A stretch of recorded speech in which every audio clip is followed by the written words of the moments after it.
प्यारे बच्चों नमस्कार। बच्चों आज हम बहुत ही इम्पोर्टेंट टॉपिक पर बात करने जा रहे हैं। तो जिसने हमारा चैनल अभी तक सब्सक्राइब ना किया हो वो इसे सब्सक्राइब कर लें, जिससे आपको आगे भी महत्वपूर्ण जानकारियाँ आसानी से प्राप्त हो पाएँ। बच्चों 10th के बाद 11th क्लास में एडमिशन के समय जो सबसे बड़ी समस्या बच्चों के सामने आती है वो है सब्जेक्ट सिलेक्शन की। 11th क्लास में कौन सा सब्जेक्ट चुनें, कौन सी स्ट्रीम चुनें, किस सब्जेक्ट का क्या स्कोप है फ्यूचर में, वगैरह वगैरह। तो ये सारी समस्याएं आती हैं बच्चों के सामने। तो यहाँ आपको वर्तमान एजुकेशन सिस्टम के हिसाब से सब्जेक्ट सिलेक्शन के बारे में बताया जाएगा। क्लास 11th में 3 स्ट्रीम्स होती हैं। सबसे पहले हम बात करेंगे ह्यूमैनिटीज़ की, यानी आर्ट्स की। तो आर्ट्स जो है उनमें Hindi, English, history, geography, economics, political science, sociology, psychology, philosophy, ये सब्जेक्ट्स आते हैं। और ह्यूमैनिटीज़ में जो बच्चे 12th करते हैं, जो बोर्ड एग्ज़ाम पास करते हैं, उनके लिए काफ़ी सारी अपॉर्चुनिटीज़ खुली हुई हैं। बच्चों आजकल ये जो पहले की तरह बैरियर्स हुआ करते थे कि सिविल सर्विसेज में ह्यूमैनिटीज़ वाले जाएंगे या फिर कॉमर्स फील्ड में कॉमर्स वाले ही जाएंगे या साइंस फील्ड में साइंस वाले ही जाएंगे, ये बैरियर्स धीरे धीरे हट रहे हैं। मगर फिर भी कुछ फील्ड्स ऐसे हैं जिनमें सब्जेक्ट स्पेसिफिक जो स्टूडेंट्स होते हैं उन्हीं को मौका मिलता है। ह्यूमैनिटीज़ में जो बच्चे पास आउट होते हैं उनके लिए सिविल सर्विसेज का ऑप्शन रहते हैं, लॉयर बन सकते हैं, लेक्चरर्स, टीचर्स, इकोनॉमिस्ट या पॉलिटिक्स में भी जा सकते हैं। तो इस तरह के इनके पास ऑप्शंस रहते हैं। अब हम बात करते हैं कॉमर्स की। कॉमर्स में जो सब्जेक्ट्स होते हैं वो होते हैं अकाउंटेंसी, बिजनेस स्टडीज़। इसमें जो बच्चे पास आउट होते हैं उनके पास मौके होते हैं CA यानी कि चार्टर्ड अकाउंटेंट बनने के, अकाउंटेंट जो बिज़नेस में जाना चाहते हैं वो बच्चे भी कॉमर्स लेते हैं। इसके अलावा बैंकिंग सेक्टर के लिए ये जो फील्ड होता है ये रिज़र्व रहता है। कॉमर्स के बच्चे बैंकिंग सेक्टर में बहुत जाते हैं और बैंकिंग सेक्टर में कॉमर्स मांगी जाती है। मैनेजमेंट कोर्सेज होते हैं या मैनेजमेंट में ये बच्चे जाते हैं। तो बहुत सारे फील्ड्स खुले हुए हैं, मगर कुछ फील्ड्स ऐसे हैं जिनमें कि सब्जेक्ट स्पेसिफिक स्टूडेंट्स को ही एडमिशन मिलता है। उनमें से मेडिकल और इंजीनियरिंग फील्ड्स ऐसे हैं जिनमें केवल साइंस के बच्चे ही जा पाते हैं। तो साइंस स्ट्रीम में बायोलॉजी और मैथमेटिक्स, इसके अलावा 2 लैंग्वेजेस हैं, हिंदी इंग्लिश, फिज़िक्स केमिस्ट्री और बायोटेक्नोलॉजी, बायोकेमिस्ट्री, इस तरह के फील्ड्स होते हैं। इसको हम डिटेल में समझते हैं। CBSE स्कूल्स और CBSE को फॉलो करने वाले बोर्ड्स जैसे उत्तराखंड बोर्ड में 5 सब्जेक्ट्स कंपलसरी होते हैं। इन 5 सब्जेक्ट्स के अलावा एक एडिशनल सब्जेक्ट होता है और 3 सब्जेक्ट ऐसे होते हैं जो कि इंटरनल असेसमेंट उनका किया जाता है। उत्तराखंड बोर्ड में आपको केवल 5 कंपलसरी सब्जेक्ट्स ही चूज़ करने होते हैं। यहाँ एडिशनल सब्जेक्ट्स नहीं होते हैं। तो हम एक एक करके इन सब्जेक्ट्स के बारे में समझेंगे। पहले हम बात करते हैं पहले सब्जेक्ट के बारे में।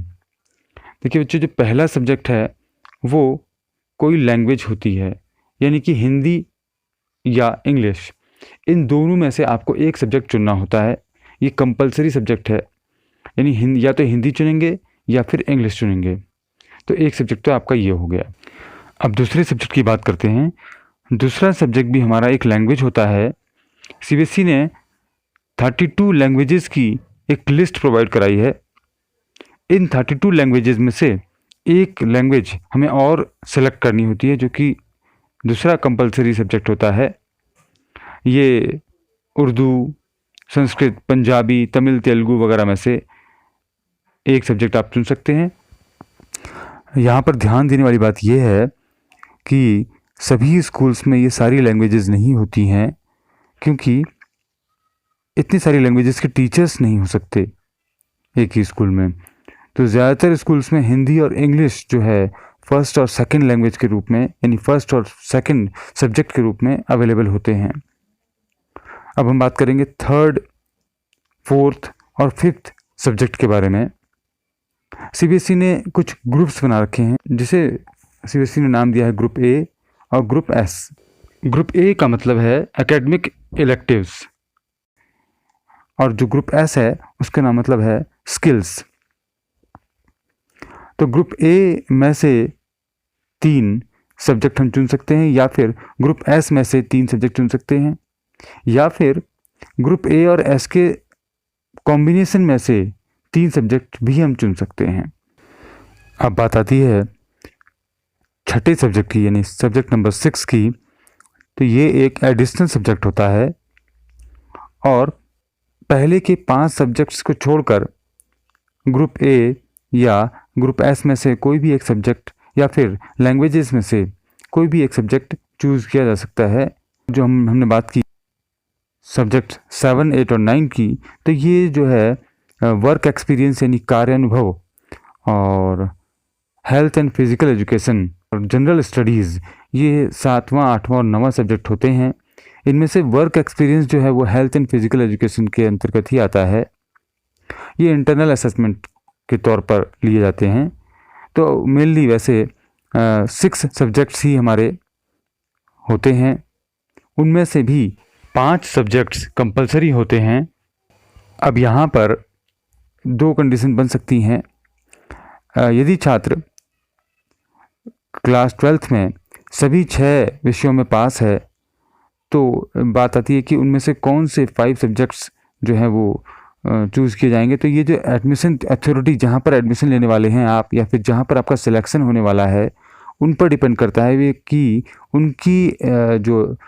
उनका क्राइटेरिया क्या है, वो कौन से सब्जेक्ट चाहते हैं। तो वो कोई भी टॉप 5 सब्जेक्ट्स उनमें से सिलेक्ट कर सकते हैं।